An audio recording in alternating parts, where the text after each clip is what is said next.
नमस्कार, मेरा नाम है अमित वाधवा। कहानियों, कविताओं, अल्फाजों को आवाज देता हूँ। आपको सुनाने जा रहा हूँ डॉक्टर सुनील दीक्षित जी की लिखी एक लघु कथा, जो कि प्राध्यापक हैं सेवा सदन महाविद्यालय बुरहानपुर में। और लघु कथा का शीर्षक है टीटू। माँ अक्सर उसे चबरा कहकर बुलाया करती थी, क्योंकि वो बोलता बहुत था और हम सब उसे टीटू कहते थे। बचपन से ही हम उसे घर में देख रहे हैं। माँ से सुना था कि बहुत पहले बारिश के दिनों में घर के सामने लगे पीपल के पेड़ से घर के आंगन में गिराया था। तभी से वो तोता हमारे घर का एक सदस्य बन गया। उसका पिंजरा आंगन के दरवाजे के पास ही टंगा रहता। टीटू हर आने जाने वाले की सूचना पहले ही चिल्ला चिल्ला कर दे दिया करता। घर का हर सदस्य टीटू से बातें करता। इस लॉकडाउन में तो टीटू की डिमांड और भी बढ़ गई थी। अब तो घर के सब बच्चों का मनोरंजन का एकमात्र वही साधन बन गया। आज लॉकडाउन का 50वां दिन था। इतने दिनों में किसी ने भी घर की देहरी नहीं लांघी थी।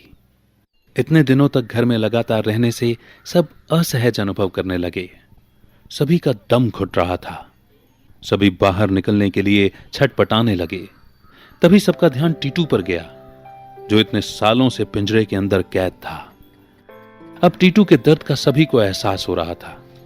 हम सब तो घर में अपने परिवार के साथ थे, पर टीटू तो बेचारा इतने सालों से अकेला था। कैसे रहा होगा इतने दिन? यही सोच सोचकर सब पश्चाताप की अग्नि में जल रहे थे।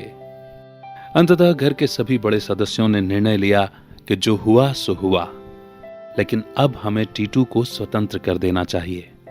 फिर क्या था? मां ने टीटू को पिंजरे से बाहर निकाला और हवा में उछाल दिया। पर यह क्या हुआ? टीटू तो सीधे औंधे मुंह जमीन पर आ गिरा। वो उड़ ही नहीं पाया।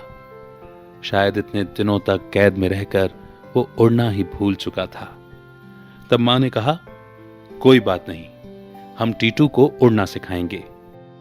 अब टीटू को रोज मां पिंजरे से बाहर निकालकर हवा में उछालती और वो धीरे धीरे अपने पंख फड़फड़ाने लगता। ऐसा करते करते कई दिन बीत गए। फिर एक दिन ऐसा भी आया जब मां ने टीटू को पिंजरे से निकालकर जैसे ही हवा में उछाला, तो टीटू उड़ता हुआ उसी पीपल के पेड़ पर चला गया जहां से वो आया था। और ये दृश्य देखकर हम सबके चेहरे खिल उठे, क्योंकि आज टीटू का लॉकडाउन समाप्त हुआ था।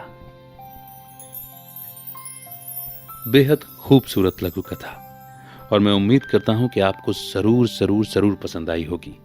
तो फिर लाइक बटन दबाकर आपकी पसंद की जाहिर कीजिए और कमेंट सेक्शन में आपके फीडबैक और आपके वो अनुभव जो आपने कहानी को सुनते हुए महसूस किए शेयर करें ज्यादा से ज्यादा लोगों के साथ, ताकि संवेदनाओं का प्रवाह बना रहे। अगले पड़ाव पर एक नई लघु कथा, नज्म या कहानी लेकर मैं फिर आपके बीच में आऊंगा। तब तक के लिए दीजिए इजाजत, रखिए अपना बेहतर ख्याल।